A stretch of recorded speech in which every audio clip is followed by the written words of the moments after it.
Con el avance de la vacunación, uno de los efectos que se nota es que baja la incidencia de la pandemia. Vamos a ver cómo ha sido la evolución desde que se levantó el estado de alarma hace ahora casi 2 semanas. El 7 de mayo, el viernes anterior a ese fin de semana, la incidencia en España era de 198 casos por 100.000 habitantes. Ahora, 13 días después, esa incidencia se sitúa en los 139 casos.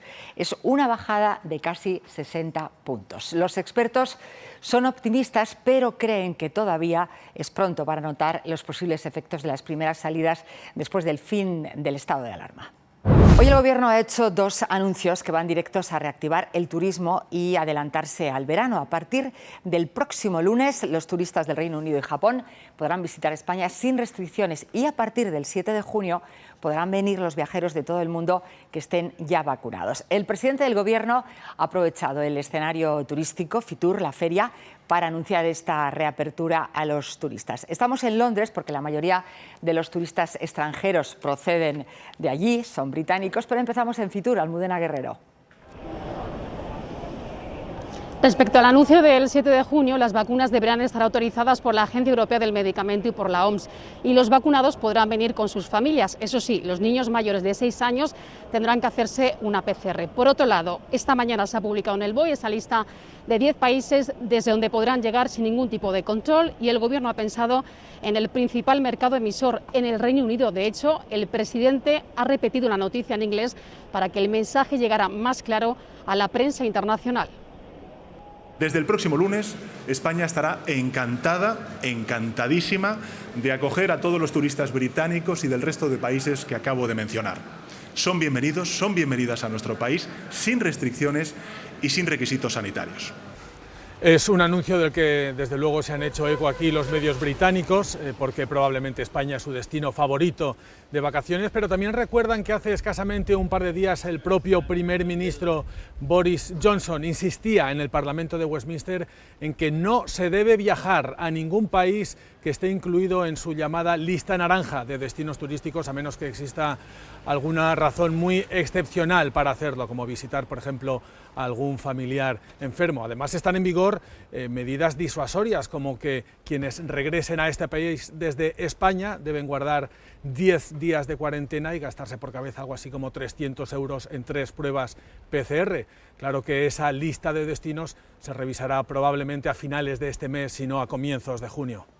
Y para facilitar los viajes, hoy se ha presentado el certificado verde o pasaporte sanitario que permitirá moverse libremente entre los países de la Unión Europea. Servirá para tener en un único documento toda la información sanitaria, vacunas, pruebas PCR o pruebas de antígenos, y también si se ha pasado la enfermedad. En la presentación en Fitur, Pedro Sánchez ha aprobado la versión digital con código QR de ese certificado de viaje que cree que dará más certeza a la hora de planificar el verano. No estamos hablando de un pasaporte, no estamos hablando de un documento de viaje, no es un requisito para viajar, es un mecanismo, es un instrumento que lo que va a hacer es facilitar la movilidad. Allí mismo en la feria han acogido con optimismo estos anuncios. Va a ser muy positivo inmediatamente, ¿no? Es una forma de que la gente pueda viajar, moverse de una forma segura. Nos va a ayudar a dinamizar todos los viajes entre los diferentes países de la Unión Europea. Los consumidores estamos eligiendo destinos más seguros. En el sector celebran en especial que se reabra el turismo al Reino Unido. Que representaba pues, el 20% del turismo. Un nicho importante de mercado que va a poder empezar a moverse, va a poder empezar a entrar en Europa, va a poder empezar a entrar en España. Corto plazo, lógicamente, los mercados internacionales más de cercanías, que conocen ya nuestro destino y donde podremos hacerles llegar con más facilidad ese mensaje de que España es un destino seguro. Lo que podría acelerar, según dicen, la recuperación en la industria turística. Tenemos ya en España un 80% de los hoteles abiertos y la previsión, desde luego, con estas nuevas y excelentes noticias, es seguir abriendo el resto de los hoteles. Cuando faltan solo días para que arranque la campaña de verano. Y estas son imágenes de Sitges. Esta noche 400 personas han disfrutado durante unas horas del ocio nocturno sin necesidad de guardar distancia, aunque con mascarilla y con un test de antígenos negativo. En unos días se conocerá el resultado de este ensayo con el que el sector busca promover una apertura segura. Y 10 días después del fin del estado de alarma, la incidencia acumulada ha bajado un 30%. Pere Aragonès ya es presidente de la Generalitat. Resta investit president de la Generalitat de Catalunya. Ha recibido los votos a favor de Esquerra Republicana, Junts y la CUP. El resto de los partidos han votado en contra. Oriol Junqueras ha conseguido permiso de la cárcel para participar en la sesión y después de ese abrazo que vemos se ha sumado a la foto que simboliza el acuerdo de gobierno en Cataluña. Melilla ha vivido un nuevo salto masivo esta madrugada. Según fuentes de delegación del Gobierno, un total de 30 personas de origen marroquí habrían accedido a Melilla a través del vallado fronterizo. El dispositivo antiintrusión coordinado por la Policía Nacional Local, la Guardia Civil, contaba con el apoyo del Ejército y habría impedido hasta 6 saltos más en distintos puntos de la frontera. La noche ha sido complicada en Melilla. Unos cientos de inmigrantes han estado varias horas intentando saltar la valla por distintos puntos. Al final, una treintena lo ha conseguido. Son todos magrebíes. No se sabe nada de su paradero, aunque la policía sospecha que están acogidos por amigos y familiares porque la mayoría proceden de barrios aledaños a Melilla, al otro lado de la frontera. Los saharianos son los que siempre han saltado, pero ahora ya encima Marruecos de una forma premeditada. Y yo diría que hasta organizadas están haciendo lo mismo, ¿no? Entonces es preocupante. Después de lo ocurrido en Ceuta, Policía y Guardia Civil han reforzado la vigilancia tanto marítima como terrestre de la frontera. Además, un contingente militar vigila la valla desde ayer. Hombre, en realidad lo que es miedo no, porque no tengo por qué tener miedo. Son gente que viene a buscar un futuro, a buscarse la vida y eso. Pero lo que es miedo no. El problema está que cuando llegan aquí, ¿qué hacemos con ellos? Aquí no se pueden quedar todos porque no hay forma de atenderlos a todos a la vez. Se veía venir, que como está la situación ahí en Marruecos, eso era cuestión de tiempo, la verdad. Entre los 30 inmigrantes que han saltado la valla no había ningún menor. Son los hidroaviones que desde primera hora intentan sofocar el incendio que afecta al sur de la isla de Tenerife. Empezó ayer en el barranco de Chajaña, en Narico, y ya afecta a más de 1000 hectáreas. Condiciones meteorológicas no están ayudando, hace mucho calor y el viento, como ven, sopla con mucha intensidad con rachas de más de 60 kilómetros por hora.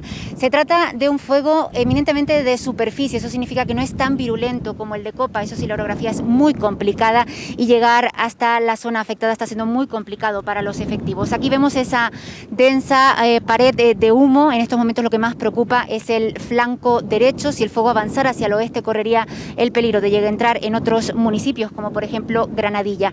Hoy también se ha confirmado que las llamas han entrado en el Parque Nacional del Teide, aunque afortunadamente no ha sido en zona boscosa, sino de monte bajo, y continúa bajo vigilancia. Las próximas horas van a ser cruciales, de mucho trabajo. Eso sí, nos explican que la dificultad sobre todo es que es un perímetro muy amplio, de más de 20 kilómetros, lo que ha requerido un despliegue muy grande, más de 300 efectivos en tierra y 5 medios aéreos, 5 helicópteros, y un hidroavión. Afortunadamente, de momento tampoco ha sido necesario evacuar a la población. Por primera vez en 12 días, Gaza amanece en calma, sin el estruendo de los bombardeos, aunque ahora toca reconstruir lo destruido, más de 800 edificios, casas, escuelas, carreteras, infraestructuras, y dar asistencia a más de 60.000 desplazados internos. La tregua es para quienes no han sufrido, se lamenta Ashar. Anoche algunos en Gaza, también en Cisjordania y Jerusalén Este, celebraban lo que consideran una victoria sobre Israel, donde ya no suenan las sirenas antiaéreas, pero donde también hay mucho por hacer. Es triste, pero ya estamos acostumbrados, asegura Adi. Cada cierto tiempo volvemos a lo mismo, mostrando los daños en su casa. Ha sido la peor escalada de la violencia desde la guerra de 2014. Entonces, como ahora, enfrentados Israel, liderado por Benjamín Netanyahu, y Hamás. El primer ministro israelí, en horas bajas porque puede perder el poder, asegura que han debilitado a Hamás. Los líderes de Hamás dicen que han vencido al enemigo. Yo creo que Netanyahu ha salido de este conflicto mucho más poderoso de lo que era antes de haber entrado a este conflicto. Lo mismo puedo decir del Hamás. 11 días de enfrentamientos que han matado a 232 palestinos en la franja, la mayoría civiles, muchos niños, y 12 en la parte israelí. A pesar del alto el fuego entre Hamas e Israel, la tensión sigue siendo muy alta en Oriente Próximo. Hoy se han producido disturbios en la explanada de las mezquitas de Jerusalén y también en otras ciudades de Cisjordania.